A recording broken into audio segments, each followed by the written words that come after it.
India के बड़े cricket खिलाड़ी सुनील गावस्कर और कपिल देव मंगल को उन 1 दर्जन से जायद साबिक बैनुल-अक़वामी कप्तानों के साथ शामिल हो गए हैं जिन्होंने क्रिकेट के बेहतरीन ऑलराउंडर्स में से एक और पाकिस्तान के साबिक वज़ीर आज़म इमरान खान के लिए जेल में बेहतर सलूक का मुतालबा किया है। इमरान खान के वकील ने गुज़श्ता हफ्ते सुप्रीम कोर्ट को बताया था कि जेल में रहते हुए उनकी दाईं आंख की बिनाई का एक बड़ा हिस्सा मुतासर हुआ है।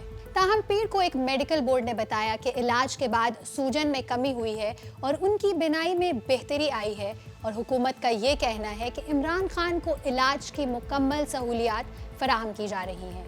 इंडिया और पाकिस्तान के कशीदा ताल्लुकात के बावजूद साबिक कप्तान गावस्कर और कपिल देव ने एक दरख्वास्त पर दस्तखत किए हैं जिनमें इमरान खान के साथ होने वाले सलूक और जेल की हालत पर गहरी तशवीश का इजहार किया है।